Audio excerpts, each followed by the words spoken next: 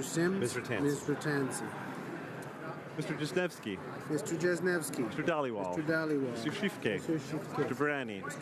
Goldsmith-Jones. Mr. Fillmore. Mr. Algabra. Mr. DeCourcy. Mr. Beach. Mr. Duguid. Mr. Miller, Ville-Marie, le Sud-Ouest et l'Essor. Mr. Lamoureux. Mr. McKinnon-Gatineau. Mrs. McCrimmon. Ms. Petitpas-Taylor. Mr. Vaughan. Mr. Mendocino. Mr. Blair. Mr. Poisson. Ms. Hutchings. Ms. Young. Mr. Pescasolido. Madame Mendez. Mr. Oliphant. Mr. Dubourg. Mr. Aldag. Ms. Alislev. Mr. Amos. Mr. Anand Desangre. Mr. Arsenault.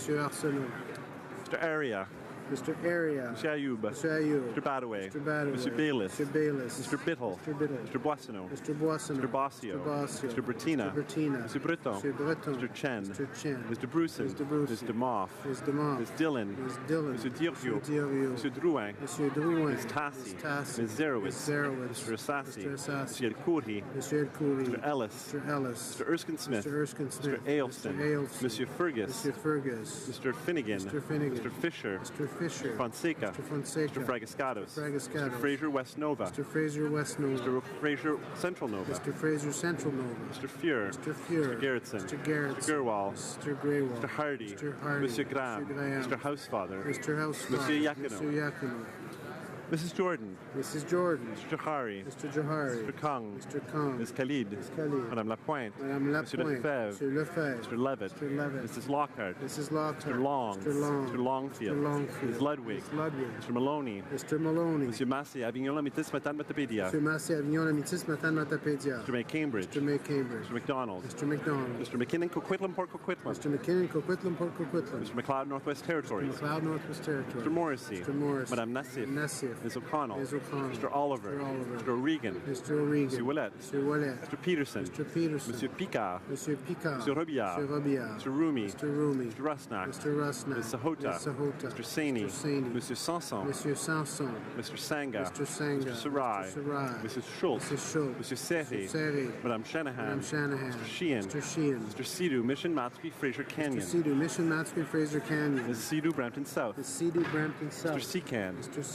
Sorbera. Mr. Spengeman. Mr. Tabera. Mr. Tan. Mr. Vandal. Ms. Vandenveld. Mr. Whalen. Mrs. Zaid. Madame Fortier. Madame Lambropoulos. Ms. Ing. Mr.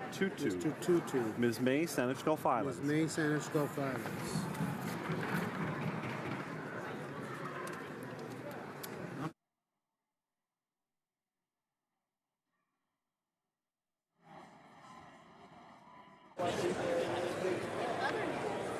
Yeas pour 127, 127. Nays contre 171, 171. Declare l'amendement rejeté. Declare the amendment defeated. Questions on the main motion. The question is as follows. Mr. Morneau, seconded by Ms. Chager, moved that Bill C-44, an act to implement certain provisions of the budget tabled in Parliament. Shall I dispense? Is it the pleasure of the House to adopt the motion? All those in favor of the motion will please say yea. Yea! All those opposed will please say nay. Nay! In my opinion, the yeas have it. All those in favor of the motion will please rise. Honorable, le chef du gouvernement. The Honourable Government Whip, inaudible. Speaker, I believe if you seek it, you would find unanimous consent to apply the result of the previous vote to this one, with the Liberal members voting yes. Excellent. Here, I like that. For Leeds, Grenville, Thousand Islands, and Rideau Lakes. Thank you, Mr. Speaker. Conservatives agree to apply and will be voting no. Deputy Hochelaga. Honourable Member for Hochelaga.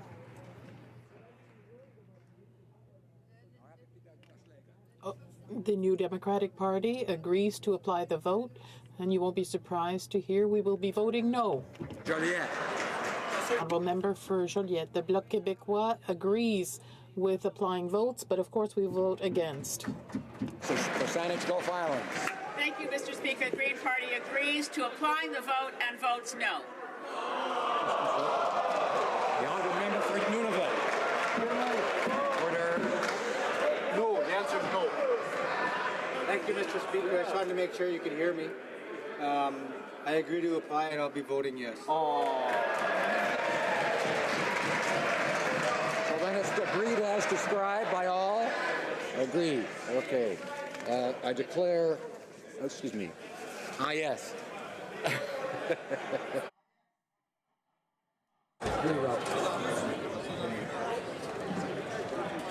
Yeas pour 170, 170. Nays contre 128, 128. I declare the motion carried. Accordingly, the bill stands referred to the Standing Committee on Finance.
Order.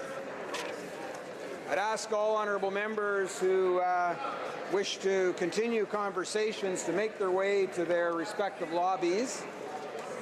We're going to continue with other business. Well, that went over well. Order. Thank you. If you could make your way to your respective lobbies, we'll carry on with other business. It being 6:40 p.m., the House will now proceed to the consideration of private members' business as listed on today's order paper. Orders of the day. Private Members Bill, Private Member Business, Private Members Bill, consideration at report stage of Bill C-277, Framework on Palliative Care in Canada Act. As there is only one motion at report stage, the House will now proceed without debate to the adoption at report stage. By Mr. Barlow, moves that Bill C-277, an act providing for the development of a framework on palliative care in Canada as amended, be concurred in at report stage. Is it the pleasure of the House to adopt the motion? Yes? Agreed? And when shall the bill be read a third time? Now. Ms. Gladue, seconded by Mr. Barlow, moves that Bill C-277, an act providing for the development of a framework on palliative care in Canada, be now read a third time and do pass. Debate. The honourable member for Sarnia-Lambton. Thank you, Mr. Speaker. I am so pleased to be standing today at the third reading of my private member's bill C-277, an act providing for the development of a framework on palliative care in Canada. The need for palliative care is increasing in our country, and what began as a seed with the All-Parliamentary Committee on Palliative and Compassionate Care, who studied this issue in the 2011 session and brought forward a report, recommendations, and a motion to the House, grew into this bill, which has been supported both here and at committee and is now ready for final consideration in this House. Canadians need palliative care services now more than ever. Less than 30% of Canadians have access to this vital service, which allows them to choose to live as well as they can for as long as they can. C-277 is the next action required to define the services to be covered, to bring standard training requirements for the various levels of care providers, to come with a plan and a mechanism to ensure consistent access for all Canadians, and to collect the data to ensure success. Through the amendments at committee, it will also consider re-establishing the Palliative Care Secretariat. Monsieur le Président. Mr. Speaker, Canada has a growing number of people of all ages who suffer from chronic pain and terminal conditions. Palliative care services can cover a large range of services, including short-term care, home care, crisis intervention, and psychological and spiritual support. A philosophy of palliative care is necessary to address a great range of needs through a process that is really based on patient care. Greater use of home care and hospice care will cut healthcare costs by 75% compared to short-term care or palliative care provided in hospital. The development and implementation of a palliative care framework would give consistent access to high-quality palliative care in hospitals or through home care, long-term care facilities, or residential hospices. Mr. Speaker, this bill is timely since the special committee that studied the Carter decision on medical-assisted dying legislation said without good quality palliative care, there is no true choice. And we want Canadians to have a choice, Mr. Speaker. During discussion in committee, we heard testimony from some of the outstanding Canadians who pioneer in palliative care. People like Dr. David Henderson, a lead physician in palliative care, and Dr. Pereira, another pioneer in palliative care. We heard from national organizations of nurses, hospices, and other palliative care experts. As a result of their testimony, several amendments were brought. Le premier amendement clarifie. The First Amendment clarifies that the federal government is responsible for developing a palliative care framework, while the provinces are responsible for implementing it. Obviously, the federal government will support the province's efforts, and I'm pleased to see that $11 billion for palliative care and mental health were announced in the 2017 budget. The Second Amendment aimed to clarify the wording of the clause dealing with training for palliative care providers. There are many people who work in this domain, including healthcare providers, volunteers from various backgrounds, and caregivers. The committee felt that it was important to define training better, particularly when it came to the training of healthcare providers. The wording of the clause was amended to reflect this. The committee also asked that the clause about the amendment of the Canada Health Act to include palliative care as a protected service be withdrawn.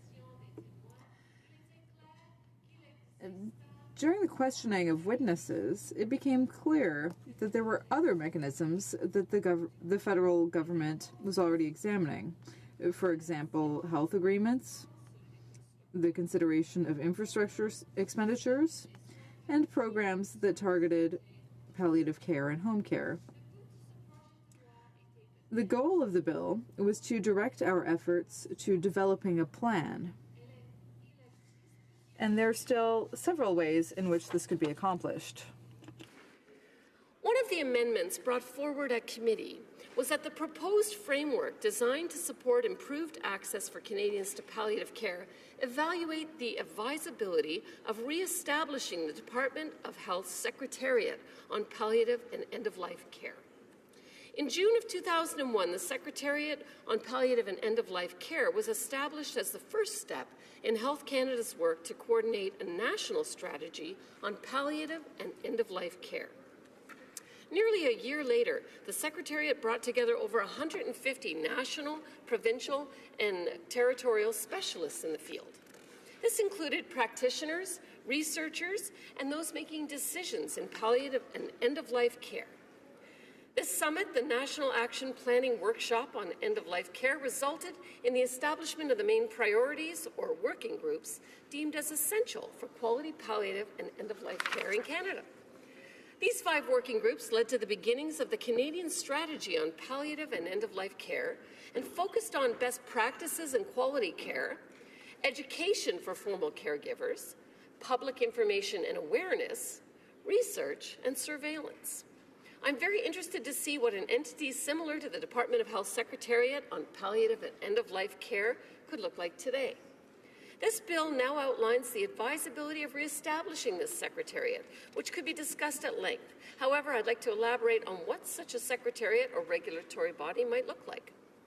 They would be known as the central entity for palliative care information, education, and accessibility in Canada. Setting a national standard or a national framework would create consistent care across the country through a variety of mechanisms. Virtual care, home care, palliative care, and hospice care are only a few of the current possibilities. Working all of these types of different care into community networks would be beneficial to all Canadians and would facilitate the process of finding and transitioning into palliative care. At the heart of these operations would be our healthcare workers, our nurses, doctors, palliative care physicians, and all the many other caregivers that exist. An amendment to improving the wording on the need to provide research and collect data on palliative care was approved, as well as an amendment to remove ongoing responsibility for measuring the performance of the framework, since the provinces will have metrics in this regard. The committee felt that the wording of the bill was adequate to cover all Canadians, and as such, no further amendments were required. I want to thank the committee for their diligent consideration of the bill. I was able to tell the committee what I would like to see happen when the framework is implemented. In terms of covered services, I'd like to see the covered services include pain control, crisis intervention, spiritual and emotional counseling, as well as all services provided in home care and hospice. In an overall patient-oriented palliative care approach, these things are brought forward when needed and do not necessarily apply to the circumstances of every patient.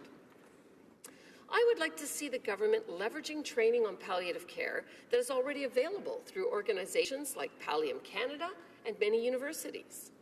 I'd like to see us encourage more palliative care specialists to work here in Canada, since we have only 200 versus the current need of 600. I've heard lots of innovative ideas that have been implemented to accelerate getting palliative care into the remote parts of Canada. For example, there are places where they've trained paramedics and home care workers, and then they are connected to a virtual call center with palliative care specialists who can guide the care providers. Training at this level really accelerates the actual care that can be provided in remote communities, which is currently a real challenge. An excellent example of palliative care done right can be found right at home in my riding of Sarnia-Lambton. With an increasing aging population, Sarnia-Lambton has done incredible work by creating and continuing to expand its senior care network in our community. With 20 palliative care beds, 5 palliative care physicians, and our integrated network of home care and hospice care, I believe Sarnia-Lambton is ahead of the pack. I am proud to say that St. Joseph's Hospice in my riding survives on fundraising currently of $1 million a year.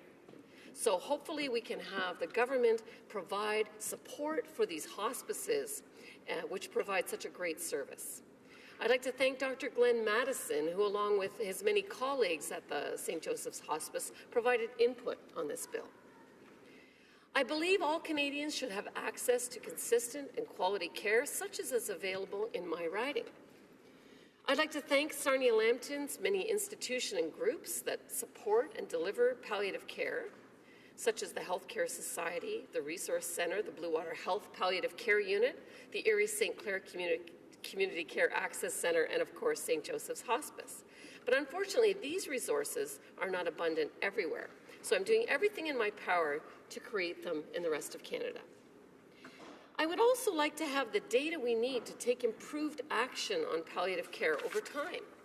We know, for example, that palliative care in home care settings costs about $200 a day versus $1,200 a day for an acute care hospital bed. But we don't know how much the true cost of palliative care averages. Because of the numerous ways people receive palliative care and the many who have no access, there is a clear lack of information about what the true demand is. Knowledge about which treatments are more effective or more cost-efficient are also needed. Knowing how many hospices we would need to adequately address the demand is equally important. There are only 30 hospices in Canada versus 1,300 in the US, so there's definitely a need. Using some of the infrastructure money that the government has announced, I would like to see it spent to create Canadian jobs and to build palliative care infrastructure. That would certainly be money well spent. The palliative care framework in Bill C-277 will contain the plan, and the government will then determine the pace of spending and where it will be focused. There has been so much interest in this subject and such great support from the many arenas. I hope that when I thank people, I will not forget anyone. I want to thank the many organizations who have supported this bill through its journey, such as the Canadian Medical Association, the Canadian Cancer Society, the Canadian Nurses Association, the Canadian Society of Palliative Care Physicians, Pallium Canada, ARPA, the Canadian Hospice Palliative Care Association, with many of their member hospices like Bruyere Continuing Care and St. Joseph's Hospice for my own riding, and West Island Palliative Care residents. I want to also thank the Heart and Stroke Association, the Kidney Foundation, the ALS Society, the Canadian Association of Occupational Therapists, and the more than 50 organization members of the Quality Care Coalition, and the interfaith group, including the Centre for Israel and Jewish Affairs, the Canadian Conference of Catholic Bishops, the Canadian Council of Imams, the Evangelical Fellowship of Canada, the Armenian Prelacy of Canada, the Canadian Centre of Orthodox Bishops, the Ottawa Main Mosque, and the Muslim Association for their ongoing promotion and support of this bill. It's through organizations and groups like this that we can integrate palliative care into the current healthcare system and make a true difference in the lives of Canadians.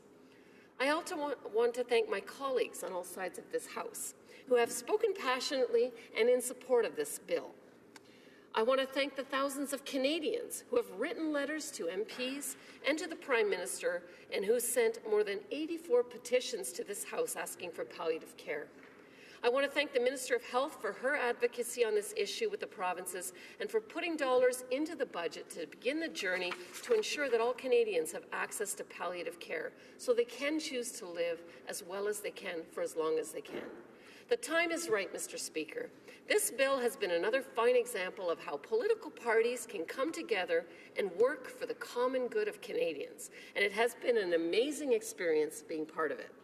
With that, I encourage each member of this House to support this bill. People in your ridings and people all across our nation desperately need access to good quality palliative care, and this bill is another step in the right direction. Thank you, Mr. Speaker.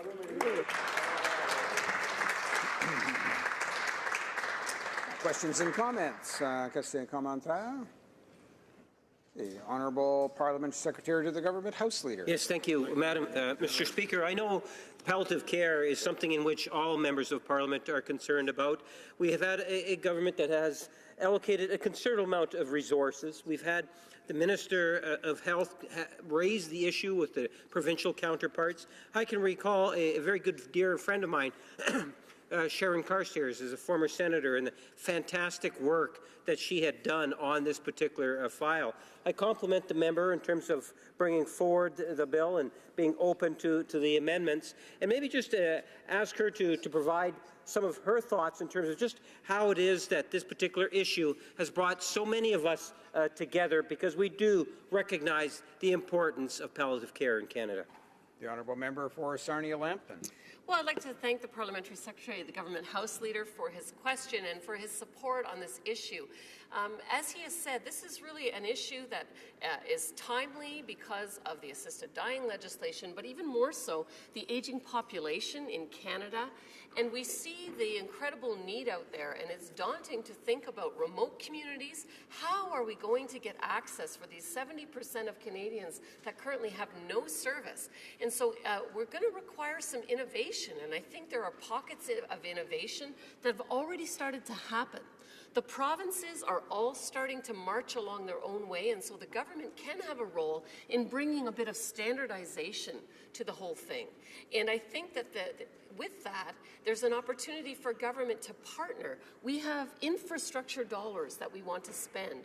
We know that we need hospices. We know that acute care is not the way to go, so I so appreciate the health minister putting money in the budget for home care, recognizing in budget 2017 home care and palliative care and some mental health funding, because as people go through these end-of-life issues, quite often, there is an emotional and spiritual component and a mental health component that needs to be addressed. And so with this, I just see that all parties recognize people need this. It's something we need to do, and we need to begin that journey.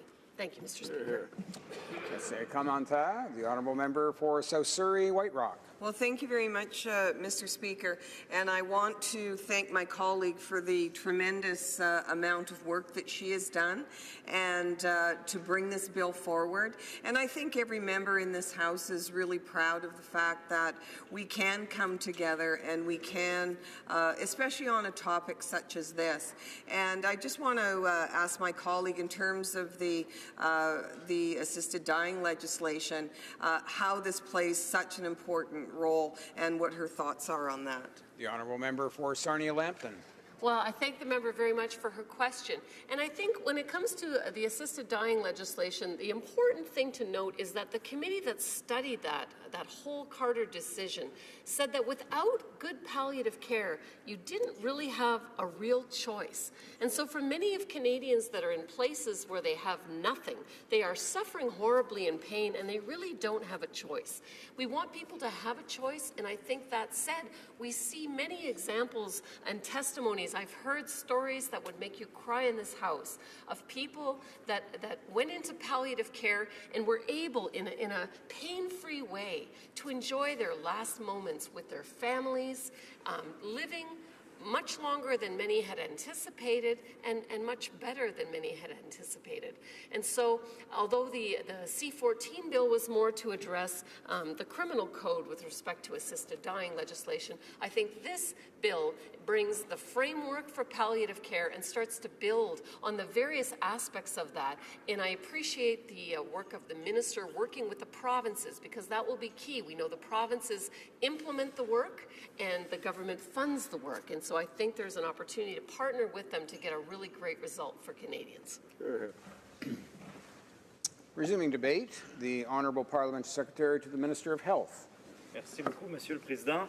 Thank you very much, Mr. Speaker.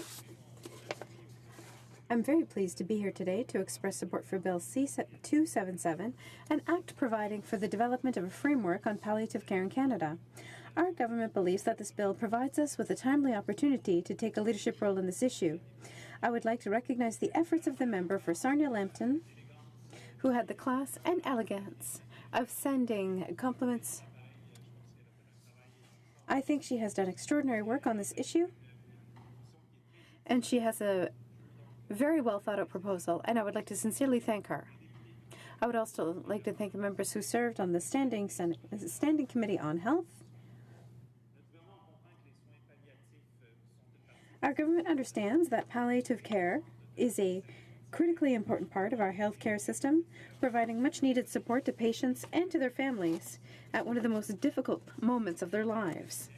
We also know that Canadians overwhelmingly support a palliative care approach and an approach for end-of-life care, yet studies have reported that as few as 16 to 30% of Canadians have access to palliative care depending on where they live in the country.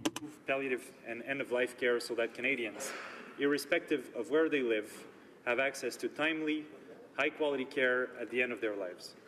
If we are going to be successful in achieving this goal, however, it is paramount that the federal government collaborate with the provinces and territories and draw from the considerable expertise that key stakeholders, healthcare providers, and caregivers have to offer. I would now like to take the opportunity to speak to some of the amendments that were made by the Standing Committee on Health, which I believe strengthen the bill. The Standing Committee on Health received a number of briefs from key stakeholders on Bill C-277, including the Canadian Society of Palliative Care Physicians of Canada, the Canadian Cancer Society, the Canadian Nurses Association, and Pallium Canada. All of these organizations expressed strong support for the implementation of a federal framework on palliative care. However, they also indicated a significant amount of work had already been done and should be leveraged in the development of any federal framework on palliative care. Par exemple, la plupart des gouvernements. For example, most provincial and territorial governments already have some form of a palliative care strategy, plan, or framework in place to support palliative care. Several of the briefs submitted to the committee also identified the Canadian Hospice Palliative Care Association's The Way Forward framework as a key resource that could be built upon.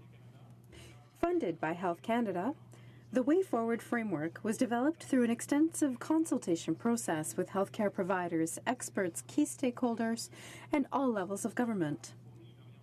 The framework provides guidance, best practices, and other resources to help communities and organizations adopt a palliative approach across all settings of care. Organizations across Canada, including the Government of Alberta, the Canadian Home Care Association, the Canadian Nurses Association, and the Canadian Medical Association, have used the framework to guide their work to implement an integrated palliative approach to care.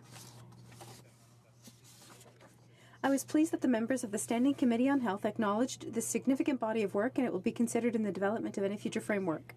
Also expressed their support for the priority areas identified in the framework, including palliative care education and training, support for care providers, and data collection and research. Each of these elements is widely understood to be essential in improving access to high-quality palliative care services by patients and their families. Our government has been very clear in expressing its support on these issues. For example, the government has provided $3 million in funding to Pallium Canada to support training in palliative care to frontline healthcare providers. This initiative has developed a range of educational materials, trained trainers, and facilitated sessions to increase the palliative care capacity of healthcare providers. On reconnaît aussi le rôle essentiel qui est. We also recognize the critical role that unpaid caregivers play in the care of so many Canadians. As announced, in the most recent budget, Budget 2017, the introduction of the new Canada Caregiver Credit and the Employment Insurance Caregiving Benefit will provide additional support to Canadians caring for critically ill or injured family members. Of a solid evidence base has also been a clear priority for our government. Through the government's research funding arm, the Canadian Frailty Network Centre of Excellence is receiving $23.9 million in support over the next 5 years to facilitate evidence-based research, knowledge sharing, and clinical practices that improve healthcare outcomes for frail older Canadians, their families, and caregivers. It is my sincere hope that these foundational investments can be leveraged to guide future work in this area. Notre gouvernement est aussi engagé à travailler de concert. Our government is also committed to working cooperatively with provincial and territorial governments to improve the quality and the availability of palliative care for all Canadians. While the federal government can provide leadership through the implementation of a framework to help support and unify efforts to make positive change, it is the provinces and territories that have primary responsibility for the delivery of healthcare services, including palliative care. Introduced in the House, Bill C-277 called on the Minister of Health to develop and implement a framework designed to give Canadians access to palliative care, provided through hospitals, home care, long-term care facilities, and residential hospices. I believe that the bill is significantly strengthened by the change that were made at committee to indicate that the federal framework on palliative care developed through Bill C-277 would support improved access to these services by Canadians. While the federal government is well positioned to complement and bolster the important work underway across the country by provincial and territorial governments, this wording better reflects the constitutional realities of the Canadian healthcare system as it is, and the provinces that deliver the services on a daily basis. Le projet de loi modifié. The amended bill, being considered by the House today, no longer requires an evaluation of the advisability of amending the Canada Health Act to include palliative care services through home care, long-term care facilities, and residential hospices. While this would no doubt highlight the importance of palliative care within the healthcare system, I agree with the briefs sent to the Standing Committee on Health by the Canadian Nursing Association and the Canadian Society of Palliative Care Physicians, which expressed concern over potential amendments to the Healthcare Act. Given the complexity of Canada's healthcare system, there is a real risk that this measure would lead to lengthy delays in the implementation of the framework when more immediate action is needed. These organizations also express concern that the review of the state of palliative care, as prescribed in Section 4 of this bill, may not necessarily result in increased access to community and home-based palliative care services, services for which Canadians have expressed the greatest support. With these amendments in mind, Mr. Speaker, I believe that the removal of this point will focus attention to where it is most needed, the development of a framework which would support provinces, territories, and stakeholders in their frontline efforts to improve palliative care. I'd therefore like to close by thanking you for the opportunity to reflect on some of the important changes that were made to Bill C-277, which I believe significantly strengthened the proposed framework.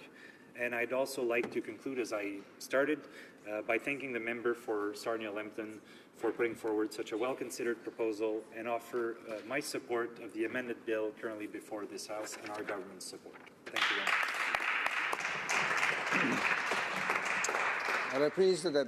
much. Resuming debate. The Honourable Member for Saint-Hyacinthe-Bagotte. Mr. Speaker, I'm pleased to rise in the House today to debate Bill C-277, which intends to develop a framework for palliative care. I would like to thank the sponsor of this bill for her work, as well as the members of the Standing Committee on Health for this new version.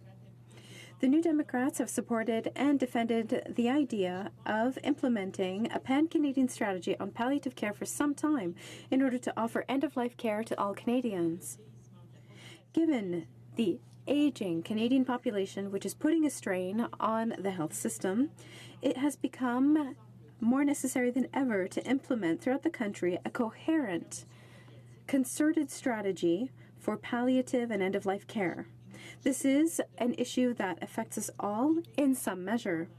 I was pleased to see in the new version of the bill that they would look at the opportunity of reestablishing within the Department of Health the Secretariat on Palliative and End-of-Life Care.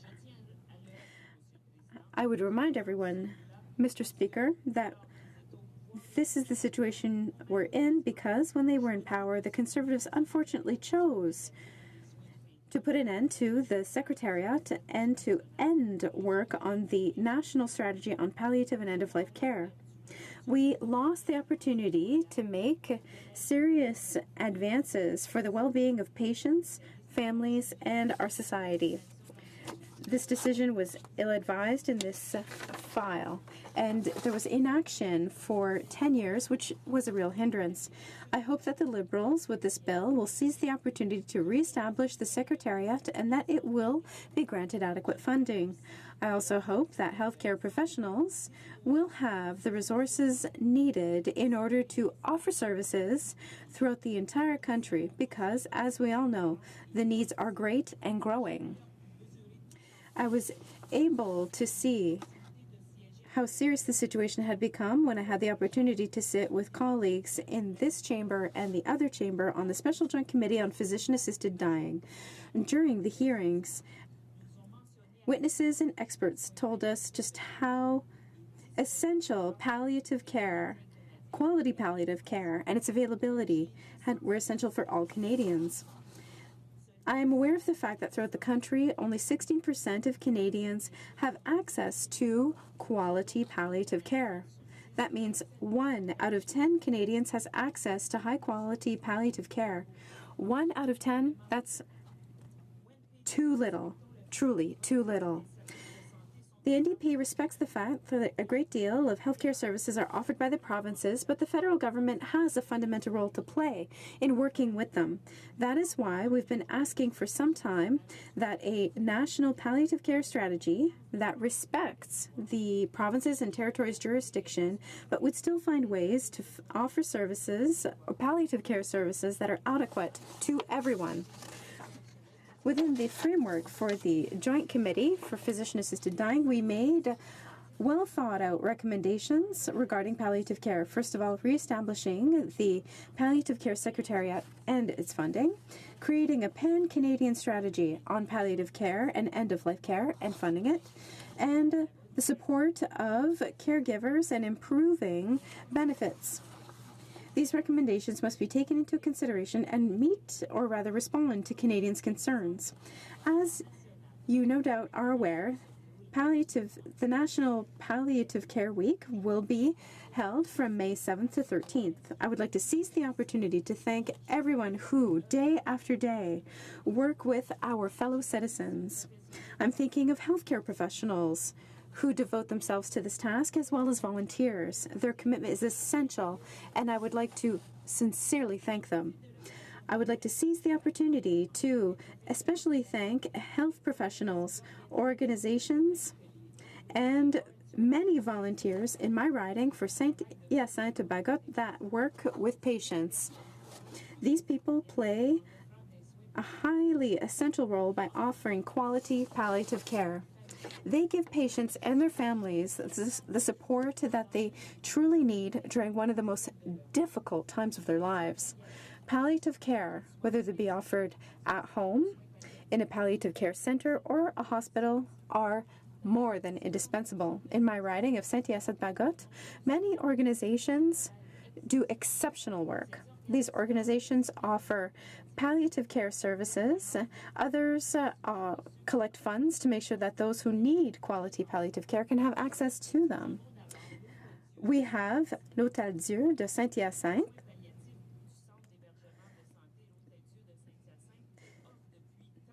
This center offers many services. Hundreds of people end their days there, about 500. In the hospital with hundreds of beds, we only have 12 palliative care beds. And for the MRC of Acton, we only have 1 bed for palliative care. All those who work in these centers do exceptional work, and I would like to thank them from the bottom of my heart, whether it be through committees that are organized for users of these services or others. There's going to be a special spaghetti dinner and a rock evening at St. Lucie on May 13th at the Dieuville Community Center in memory of Lucie Anna Gaucher and Jeanne Palardy, who benefited from palliative care in Hôtel Dieu de Saint-Hyacinthe. This foundation does essential work in our community. If you will allow, Mr. Speaker, I would like to highlight the incredible work of its General Director, Madame Christine Poirier, and all of the volunteers of the Foundation and members of its Board of Directors. Since it was established 20 years ago, the Aline Letendre Foundation has raised more than $7 million for l'Hôtel Dieu de Saint-Hyacinthe. I'm also thinking of stakeholders and volunteers of the Les Amis du Crépuscule, which is a community organization that helps people who need palliative care and to their loved ones. There's also healthcare institution user committees and a foundation for people who have cancer in a terminal phase. This offers short-term stays to allow caregivers to have a rest during the summer months. These organizations are of the opinion that a national palliative care strategy would have a positive impact on patients and their families, and that it is time to set up a framework. The growing need for palliative care and end-of-life care represent a major challenge for our society. The bill presented today calls upon us to take into consideration frameworks, strategies, and best practices in terms of palliative care. I would like to highlight the exceptional work done in Quebec for many years to face this reality by offering services adapted to Quebecers. The province of Quebec developed a palliative care development plan at the end of 2015. This plan is part of other measures already in place, such as the palliative and end-of-life care policy. Quebec is a leader, and we should look at its initiatives as a model. Another inspiring initiative is that of my New Democrat colleague who, on October 31st, 2013, tabled motion M456, intended to create a concerted pan-Canadian strategy for palliative and end-of-life care in concert with the provinces and territories. New Democrats have worked for some time with many stakeholders and organizations to develop and implement a palliative care strategy. We are proud that the member is taking up the NDP motion on palliative care passed in 2014. That was 3 years ago, Mr. Speaker. This motion was passed in the House, and we can observe that little has moved forward in this file. It's time to move forward. We have no time to lose. The federal government must act as a leader and act quickly to set up a palliative care strategy that will allow everyone to have better access to quality palliative care. Thank you again to the sponsor of this bill, and I would like to thank all of you. I would invite all of you to vote in support of this bill. We must demonstrate in this matter solidarity in the House. Thank you, Mr. Speaker. Resuming debate, the honourable member for Foothills. Thank you very much, Mr. Speaker, and it truly is an honour to rise in the House today to speak about an issue of which I am very passionate. I am honoured to have the opportunity to speak of this important legislation brought forward by my colleague from Sarnia-Lambton, who is seeking to develop a framework for palliative care in Canada, an issue that I find is extremely important. But I enjoy listening to the speeches from my colleagues, but I would like to start mine off on a different tangent. I would like to look back to a very crisp winter day in about 2012. In my previous career, I was the editor of a local community newspaper, and I remember distinctly getting a phone call one afternoon asking if I would be willing to come down to the Foothills Country Hospice to cover what was an interesting story that was unfolding. And it was a story about a man, Greg Garvin. He was in the Foothills Country Hospice, unfortunately, with a rare form of cancer. But knowing that he was in his final days, there's one thing that he was really hoping to have before his life ended. He was hoping to have one last visit with two of his favorite companions. Mr. Garvin was a horseman, enjoyed the country living in rural southern Alberta, and certainly, as any rancher and cowboy would know you want to spend some time with your friends. Well, his two friends were his two horses, Kiwi and Russell. And the Foothills Country Hospice and the staff at the hospice, on that very cold winter's day, wrapped Greg up in a blanket, rolled his bed out into the parking lot of the hospice, and there were his two horses, Russell and Kiwi. It was very difficult, I must admit, to take photos that day and talk to the staff without having a tear in your eye. There are certainly not too many other staff or institutions that would have taken that kind of effort and that kind of passion and shown how much their patients and the patients' families meant to them. To take that kind of effort to ensure that one of their friends, his dying wish, they were able to make come true. And we have photos of Russell and Kiwi snuggling right up to Greg, wrapped in his blanket, in his bed in the parking lot of the Foothills Country Hospice. And then to cap off the day, Greg's family, his mother was staying in Okotoks. She's from New Zealand. This was early December. But the staff again at the hospice held an early Christmas dinner for Greg and his family at the hospice. So I'm sure that was a memorable day and what is a difficult time for his family, but certainly not one that they will soon forget. And I think for those of us who do not have the fortune to be able to have a hospice in our communities, certainly don't have the opportunity to understand the wonderful things that that hospice staff can do. And I'm very honored that we have the Foothills Country Hospice in our community. And I think that really highlights this debate today, is when you have an opportunity to have a facility like a hospice and the ability and the things that it's able to do for its community and its patients, I find it unfortunately that not everyone in Canada has the opportunity to experience that as an end-of-life option. I think the stats that I've seen is less than 30% of Canadians actually have access to a hospice facility, and that is truly unfortunate. But I think where this became, and I know some of my colleagues have talked about this already, is how this really came to a head and how I became more interested in the hospice facility and its lack of access to other Canadians, is this was a very prominent issue during the debates on doctor-assisted dying. This was a very difficult issue for my constituents. I held 4 town halls throughout my riding of Foothills in southwest Alberta, and I had hundreds of people attend these town halls. I also sent out a survey to my constituents asking them how they felt about the doctor-assisted dying legislation. I had 4,000 responses to that survey, which is, other than the carbon tax, was a very high response rate. But my constituents were very torn on how they felt about doctor-assisted dying. It was a very, very difficult issue.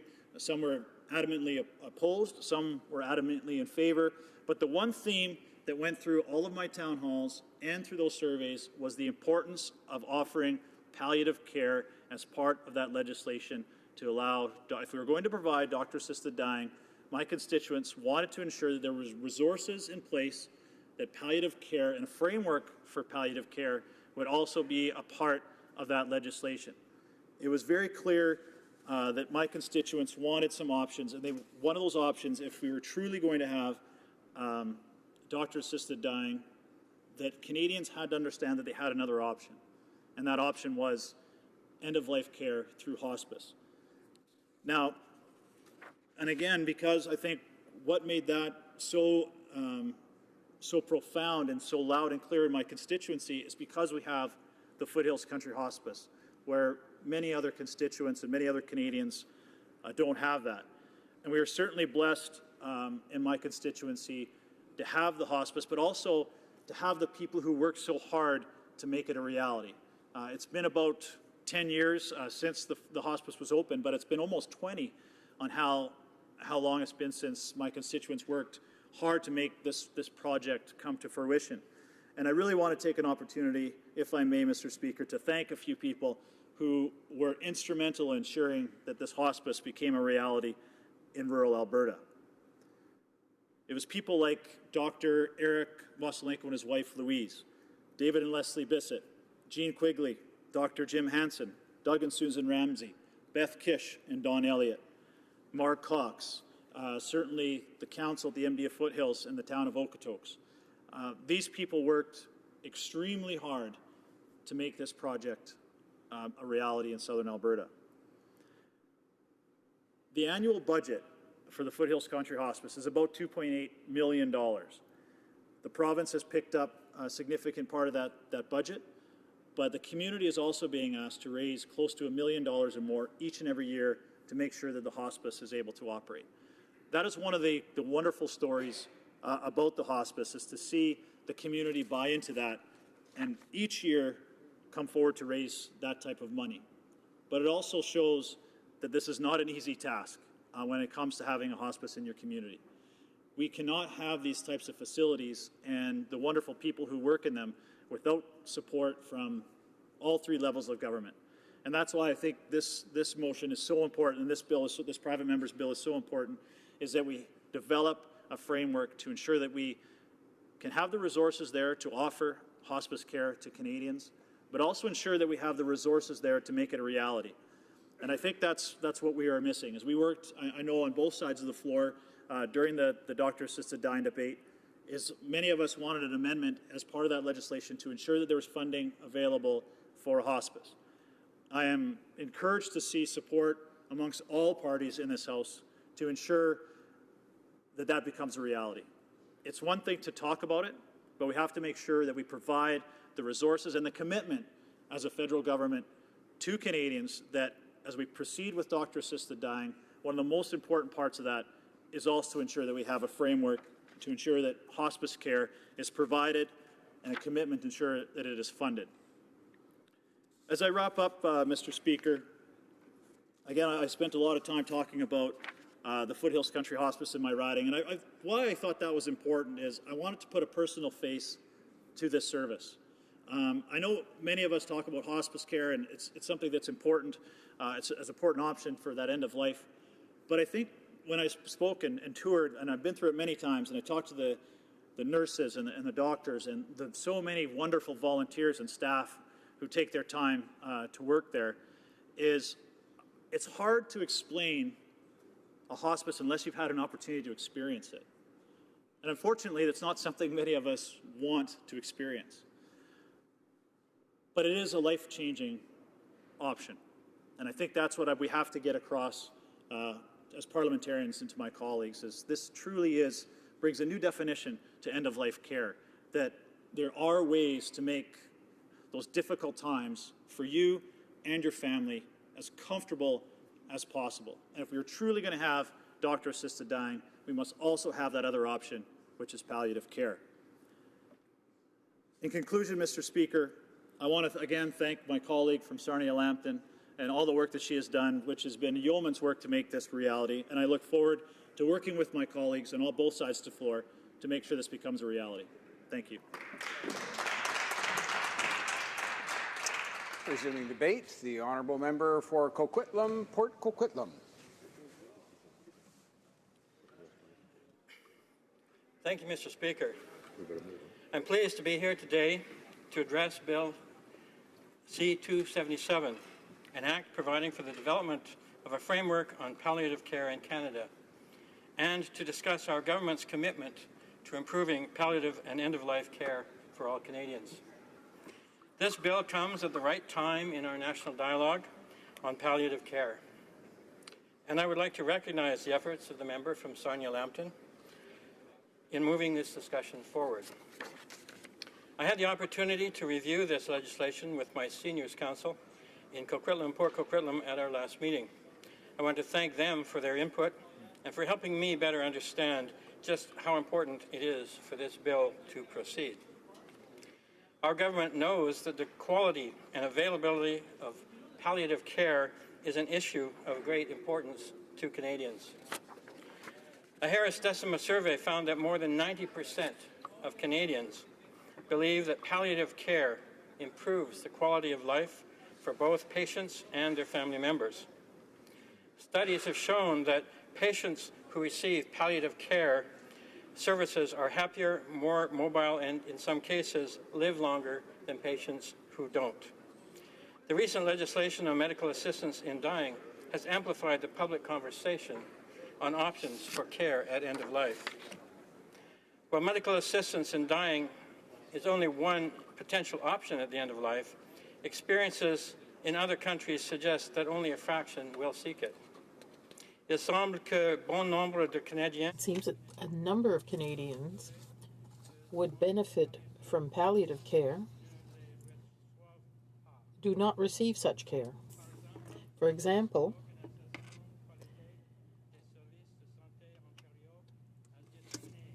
the Ontario Quality of Service Organization determined that in 2015, 2 out of 5 Ontarians had not received palliative care services at the end of their lives. Priority for our government. And I support the creation of a framework to guide our work. I was pleased to see the amendments made by the Standing Committee on Health so that the framework takes a more targeted and integrated approach and builds upon the important work already underway to improve palliative and end-of-life care in Canada. There's a wider range of promising initiatives established in provinces. There is a wide range of promising initiatives established in provinces and territories, as well as in stakeholder organizations in the healthcare sector. These initiatives touch upon many of the elements put forth in this bill, including identifying, training, and education needs for healthcare providers and other caregivers, providing supports for care providers, facilitating access to care, and promoting research and data collection. En reconnaissant les avantages. By recognizing the advantages and growing need for palliative care, our government funded a series of strategic initiatives with a view to determining key approaches and to base ourselves on those, as well as broaching key issues. The Canadian Partnership Against Cancer, an independent national cancer organization funded by the government, has convened a group of palliative care experts from across the country to create the Palliative and End of Care National Network.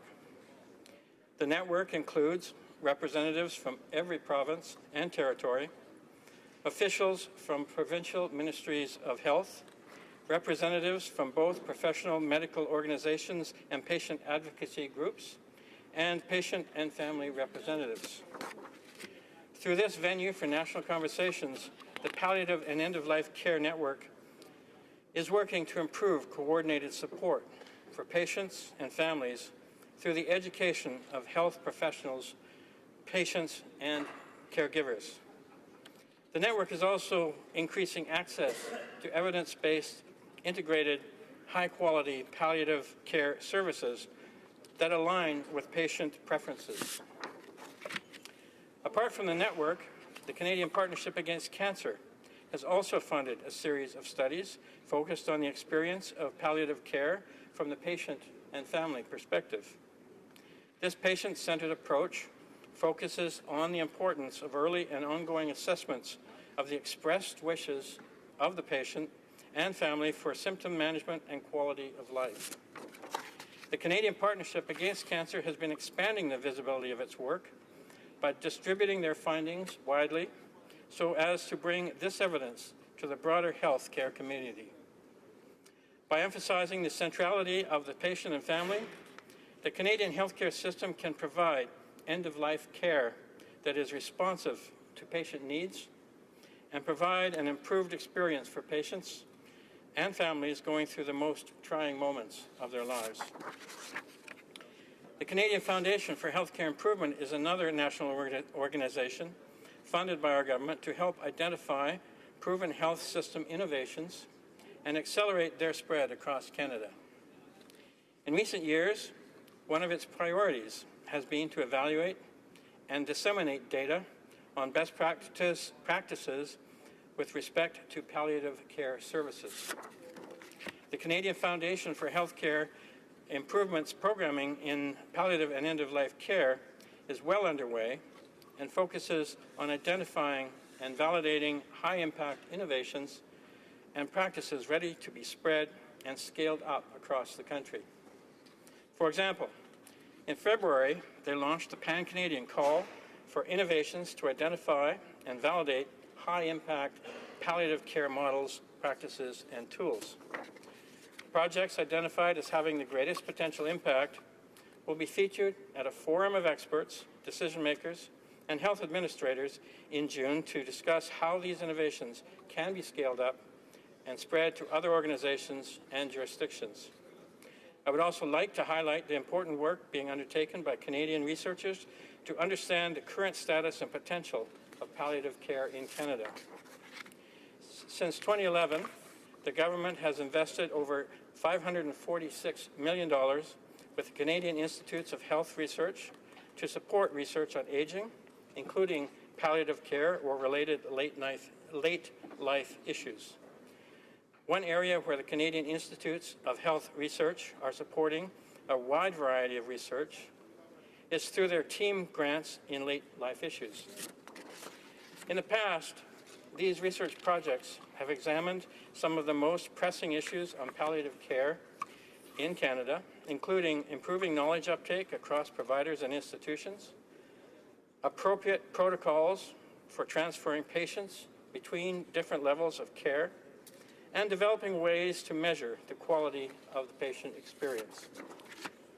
Another example of CIHR research is the Improving End-of-Life Care in First Nations Communities project. Led by Dr. Mary Lou Kelly from Lakehead University, this project was designed to improve the end-of-life care in 4 First Nations communities through developing a culturally appropriate approach to palliative care. Providers in each of the communities chose a series of clinical, educational, or administrative interventions to build local capacity, with each activity being evaluated for its contribution to developing palliative care. The 4 communities created locally designed and controlled palliative care programs. This demonstrated the feasibility of providing local palliative care at home in First Nations communities, the effectiveness of First Nations community capacity, and the associated benefits of enabling among First Nations people the choice to receive palliative care at home. Furthermore, the project produced a series of reports and resources for First Nations communities and the government with recommendations that will be critical for the improvement of palliative care in First Nations communities and nationwide.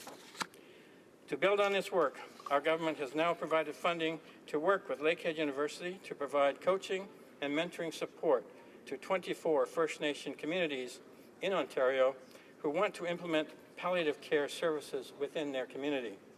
The message is clear. Canadians want access to high-quality palliative care. Based on these existing foundations and accomplishments, our government is poised to play an important role in helping Canadians to receive the most appropriate, timely, and compassionate care at the end of their lives.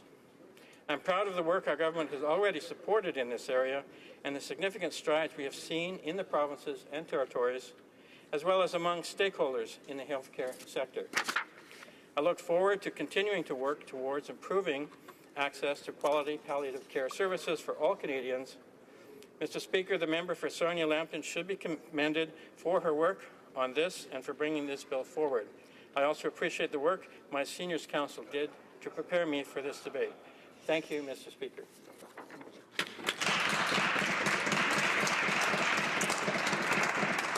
The time provided for the consideration of private members' business has now expired, and the order is dropped to the bottom of the order of precedence on the order paper. And now, in accordance with Standing Order 38, a motion to adjourn the House is deemed to have been made and seconded at this time. Therefore, the question is that this House do now adjourn. The honourable member for Elmwood, Transcona. Thank you very much, Mr. Speaker. I'm rising today to follow up on the issue of lobbying. I had originally raised it in the context of a PMO staffer going to work for consultants. It's come up again around the issue of the so-called infrastructure bank, or the privatization bank, as some like to call it, Mr. Speaker, where essentially industry experts are being allowed to write rules for what will ultimately be a benefit to them. And I know that there are people in my community that are concerned that something similar happens in the rail industry, Mr. Speaker, where people go from working in government and then they go to work in the company, and then they go from working in the company to working in the government, and then from the government back to the company.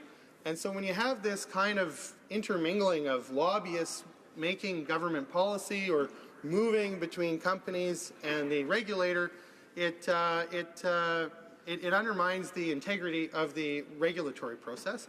And so with respect to the example that I gave on rail safety, for instance, Mr. Speaker, I'm wondering what the government is going to do to make sure that Canadians can have confidence that regulators aren't being undermined by too much industry presence, Mr. Speaker. The Honourable Parliamentary Secretary to the Government House Leader.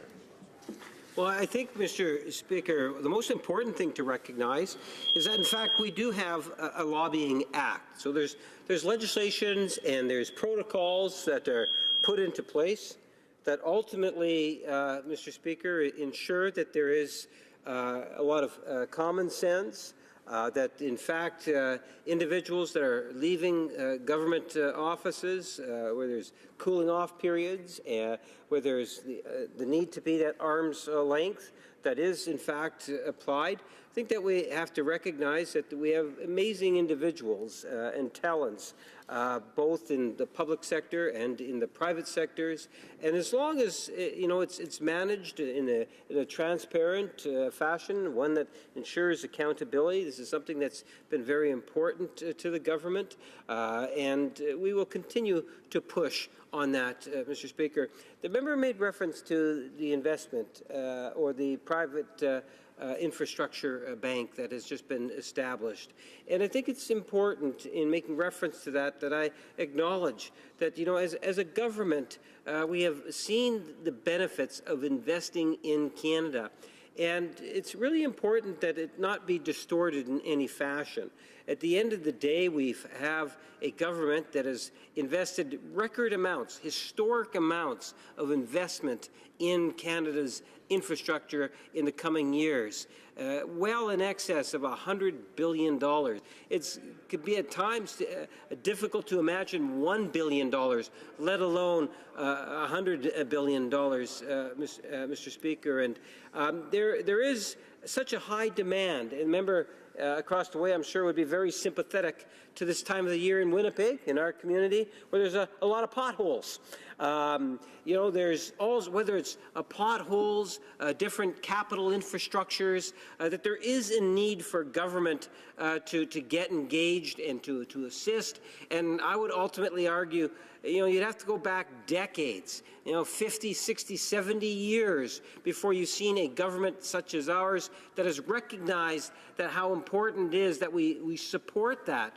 So when you make reference to that, the investment bank, the infrastructure investment bank, that's all over and above that historical amount. And I don't know who all is going to, at the end of the day, be eligible or wanting to put that package together. What it really is just yet another tool for some of those potential projects that are out there, Mr. Speaker. But I think it's really important to recognize that this isn't something that's happening alone. This is taking into account municipalities, provinces. The minister even made reference to the different stakeholders, such as unions. Some of the greatest investors you will find will, in fact, be unions. We will ensure that there is a high sense of accountability and that there is transparency, Mr. Speaker.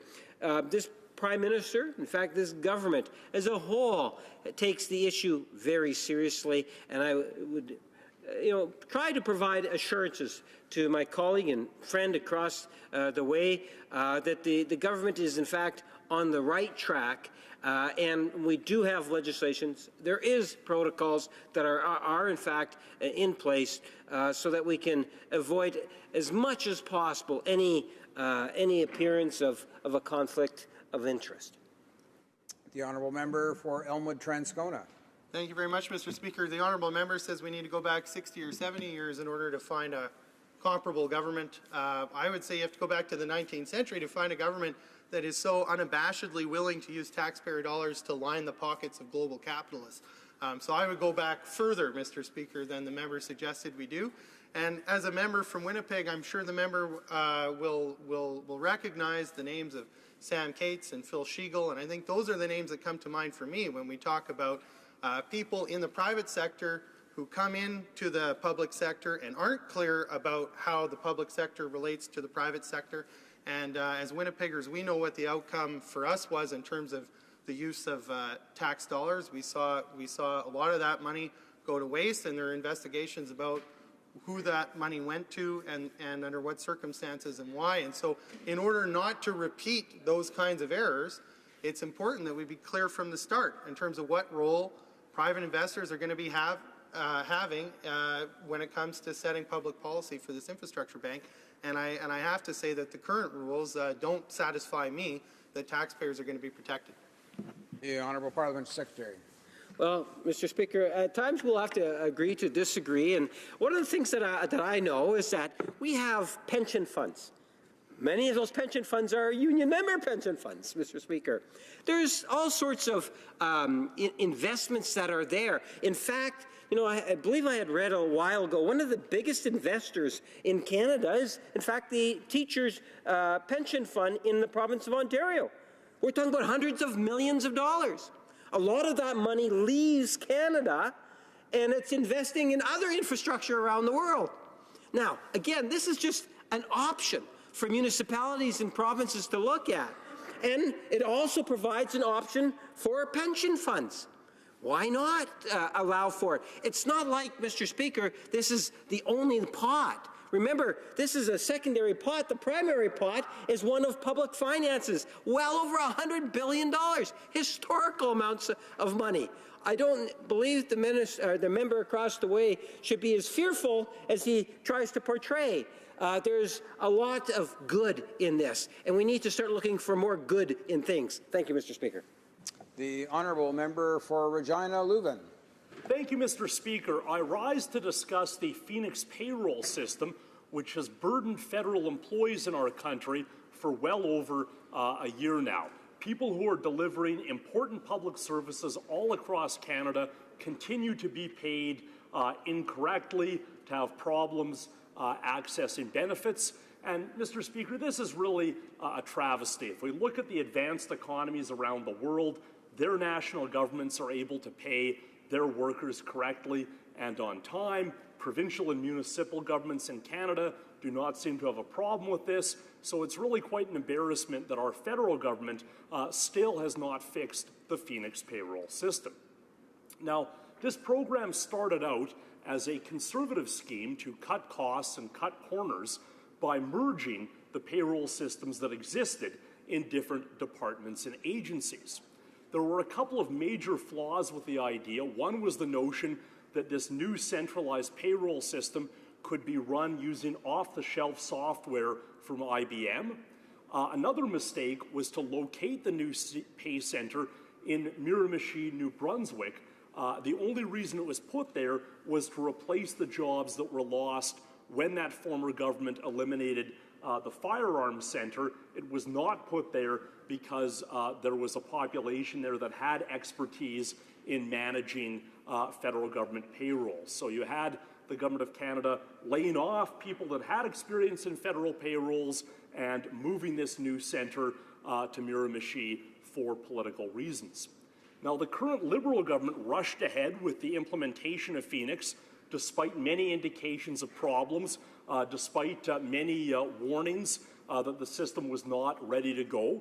And the government had to admit this summer that there were some 80,000 public servants who'd been paid incorrectly or not at all. The federal government set for itself a deadline of October 31st 2016 to fix Phoenix. That seemed like a long time, but that deadline came and went. Then the end of the year came and went, and as a result, many federal employees received incorrect tax information. Some 50,000 T4 slips had to be recalled as a result of Phoenix problems, and we're still in the situation where that original backlog has not totally been cleaned up, and worse yet, there's more Phoenix cases cropping up every day. Indeed, there's some 280,000 payroll cases currently that have been in the queue for 3 weeks or more. Now, the government's solution to this has been to appoint this dream team of half a dozen Liberal cabinet ministers to tackle Phoenix. I hope this is an indication the government's finally taking it seriously. I hope that it won't lead to a situation where none of these ministers is actually responsible for what happens. I think that is one of the risks with a committee of 6 people. So, Mr. Speaker, I'm hoping that we'll receive some clearer answers from the Parliamentary Secretary this evening, and I also hope that he'll finally provide an answer to the question that I asked a couple months ago about setting up a dedicated phone line for MP offices to deal with Phoenix so that at least we as parliamentarians can help our many constituents who have been impacted by these payroll problems. Thank you, Mr. Speaker. The Honourable Parliamentary Secretary to the Minister of Public Services and Procurement. Merci, Thank you, Mr. Speaker. And I thank my colleague. And even though we're political adversaries, I do think that he has brought a very constructive attitude to this debate, and I very much appreciate his concern about the Phoenix pay system. I would take issue, however, with a number of the comments made by my honourable friend. The first is that this government never took seriously, until recently, the issues surrounding the Phoenix pay system. In fact, those issues were identified very early when the Minister of Public Services and Procurement opened satellite pay centres across the country, put money, some $50 million back into the system in terms of aiding with financial and human resources, and was able to work with public sector unions, our partners, to work out priority categories that would be addressed in priority order, such as maternity or paternity leaves, parental leave, such as acting appointments, and such as disability. And in a couple of those cases, we have reached the steady state of which the member speaks. And of course, the Prime Minister recognized that this situation, of course, required a more whole-of-government approach, a more coordinated approach, one that brought together central agencies, the Privy Council Office with its coordinating ability, the Treasury Board Secretariat, and of course Public Services and Procurement, and some experienced political insight, such as the member described. And yes, we are deliberating on ways that this system can be improved, that measurable improvements can be made, that we get to a situation where we are improving our service levels and our service standards all of the time. And what I would end by saying, Mr. Speaker, is that as the Member of Parliament for Gatineau, I am perhaps the member in this House that is the most touched, and if I'm not, I'm pretty darn close, by this situation. I have seen firsthand the impact on families, the insecurities, the annoyance, the inconvenience of the problems with the Phoenix pay system. The member of this House, Canadians, and public servants can be assured that there is no one more motivated in this government, but there is no government I can think of more motivated to solve the problems with the Phoenix pay system than is this government. We understand what people are going through. We understand the challenges, and we are bringing the resources and the people to bear on this problem to give all members of this House, and in fact all of those who get up every day and work very hard for the people of Canada in our fine public service, the reassurance that these problems will be resolved. Thank you, Mr. Speaker. The honourable member for Regina Leuven. Mr. Speaker, the parliamentary secretary mentioned the resources being brought to bear on the Phoenix pay system, but we've never really received a proper accounting of what this boondoggle is costing. The parliamentary secretary mentioned $50 million to keep temporary pay centres open, but what we don't know is how much the government will ultimately need to spend over and above that amount to compensate federal employees who've incurred interest and penalties as a result of not being paid the money that they've earned.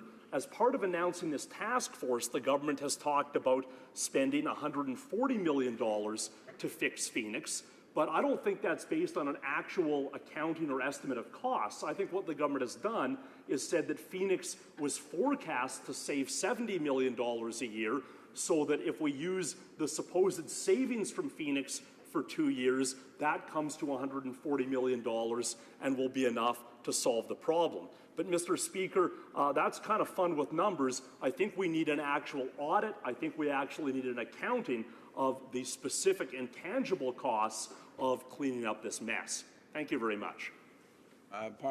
Secretary Parlementaire du Ministre. The Honourable Parliamentary Secretary to the Minister of Public Services. Thank you, Mr. Speaker. Sure, my honourable members, that the public accounts of Canada are published every year, and in fact that will provide a reliable accounting of all of the costs incurred by the Government of Canada. It's important, as the member did earlier, to remember the history of this.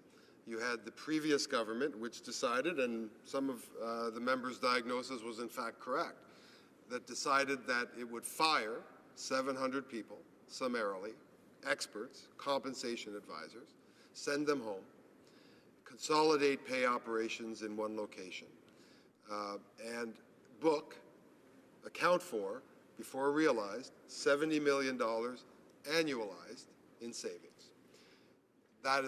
Those were, of course, all wrong assumptions and wrong actions and wrong management, and anyone who reads up on IT best practices would recognize that as a disastrous way to kick off such a massive project.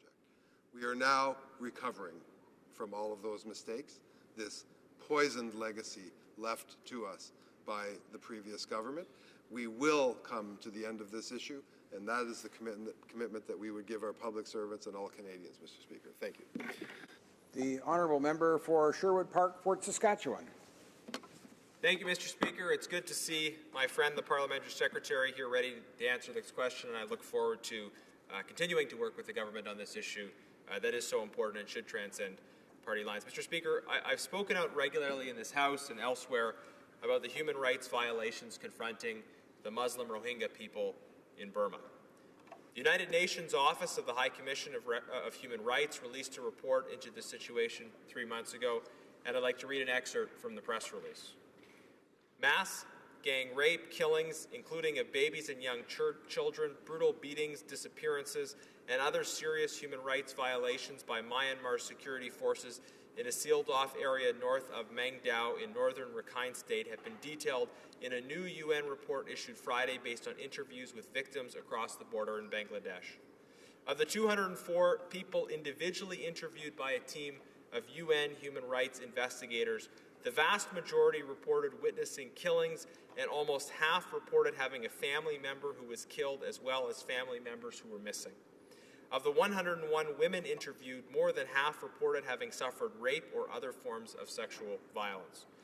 Especially revolting were the accounts of children, including an 8-month-old, a 5-year-old, and a 6-year-old who were slaughtered with knives.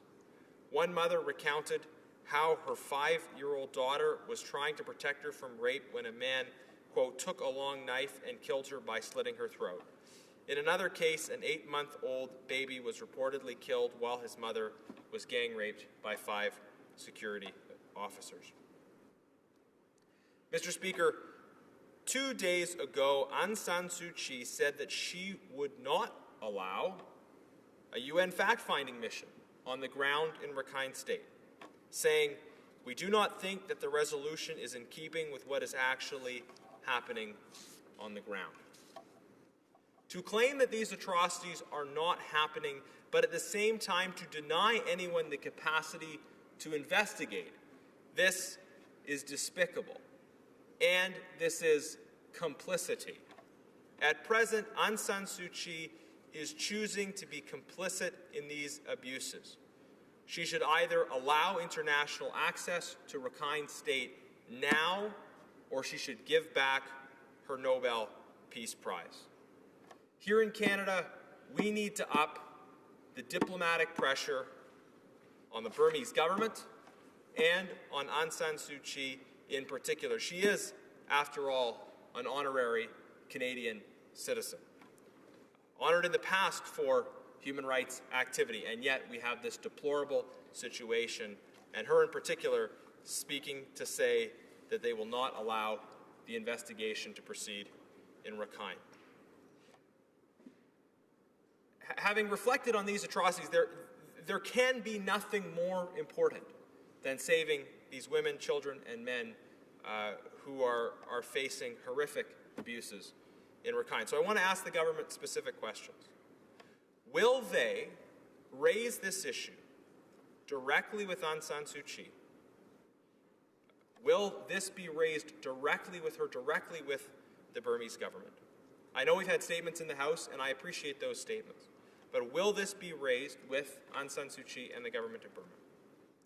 And secondly, will the government direct our embassy to speak out and do advocacy, do clear public advocacy on issues facing Rohingya, Kachin, and other minorities in Burma? Because I believe that we need a stronger voice from the Canadian Embassy speaking clearly and publicly on behalf of our values. Thank you. The Honourable Parliamentary Secretary to the Minister of Foreign Affairs with respect to consular affairs. Thank you, Mr. Speaker, and I want to start my speech by thanking my colleague once again for having a strong voice on this issue.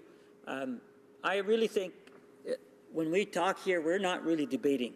It's really important to make sure that Canadian Parliament goes on record in stating and commenting on our frustration by the ongoing situation over there and our condemnation where ethnic minorities, particularly the Rohingyas, are facing violence day in and day out. And our government continues to be monitoring the situation and have not missed an opportunity to raise this case. So I agree with my colleague. The situation that the Rohingyas are facing is incredibly troubling, and it's complicated further by the fact that the state of Rakhine has been completely closed off to media, to international inspectors, to international monitors, and this is making it a troubling situation, Mr. Speaker. So our government has never missed an opportunity to raise our concerns with the Burmese government, whether it was with the president, whether it was Aung San Suu Kyi, and whether it's the commander-in-chief. We've never missed an opportunity to express the concerns on behalf of our government, but frankly on behalf of Canadians who are watching what's happening over there and are expressing deep concern for the targeting of ethnic minorities, including the Rohingyas.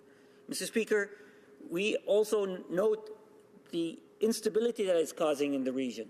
The Rohingyas today are becoming the largest stateless group in the world, and they're causing, there's a refugee crisis over there where neighboring states like Bangladesh are having to deal with the situation.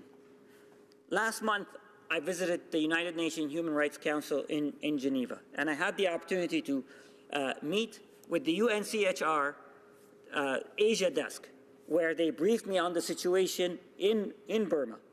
And I heard directly from them the concerns that they have about stateless Rohingya and their situation, whether it was inside Myanmar or in Bangladesh. And this was important for me to hear on behalf of the Canadian government. Mr. Speaker, we have offered close over $4 million of aid to help people in need in that region, to offer humanitarian aid. And when the former Minister of Foreign Affairs, Minister Stéphane Dion, visited Burma last year, we directly expressed our concerns, and we publicly supported a United Nations fact-finding mission. Now, I know the Myanmar government is rejecting our calls for this. I know they are rejecting the international call for this, but we will continue to push for that, and we'll work with like-minded countries to push for that. We know that the Special Commission, led by Kofi Annan, has issued an interim report, and we're encouraged that the Burmese government has endorsed those findings, but that's not enough, Mr. Speaker. We will continue to call on the Burmese government to find a way to end the violence and to offer help to those in need, particularly the Rohingyas. Thank you, Mr. Speaker. The honourable member for Sherwood Park, Port Saskatchewan. Thank you, Mr. Speaker, and I want to thank the Parliamentary Secretary for his comments. This push for a proper inquiry that would involve the Burmese government allowing access to Rakhine is extremely important. And of course, I've been critical of the government on some of these issues in the past, but I recognize that Minister Dion did tweet calling for that access, and that was important. But now we need to continue the pressure. And I want to propose, and I don't expect that the Prime Secretary will have an immediate answer to this proposal, but I want to propose that the Prime Minister directly contact Aung San Suu Kyi. We know the Prime Minister has an international profile when it comes to issues of inclusion, and we recognize that. And this would be an opportunity for him to contact directly Aung San Suu Kyi and strongly express Canadians' concerns on these issues and push for that necessary access. That advocacy is so important, and I strongly encourage the Government of Canada to look for further opportunities to increase that pressure because it clearly hasn't been enough up till now. There needs to be more pressure from the international community. Thank you. Honourable Parliamentary Secretary. Mr. Speaker, once again, I do want to thank my honourable colleague for his intervention, and I want to commit to him that I will work with him, and I know our Minister of Foreign Affairs will work with him and our colleagues here in the House of Commons to make sure that the voice of Canada, the voice that represents all Canadians who are concerned and troubled by what's happening there, will be conveyed to the Burmese government and will ensure that human rights are defended and protected abroad, and particularly in these troubling situations. It's been going on for too long, and all international voices have been calling for a fact-finding mission, have been calling for opening up the state of Rakhine. We will continue to do that, and I appreciate the support from the honourable member for this issue, and I welcome his ideas, and I welcome his input on this, because as Canadians, we are a voice around the world that people look up to, that defends human rights and defends inclusion and pluralism. Thank you, Mr. Speaker. The motion to adjourn the House is now deemed to have been adopted. Accordingly, this House stands adjourned until tomorrow at 2 p.m. pursuant to Standing Order 24-1.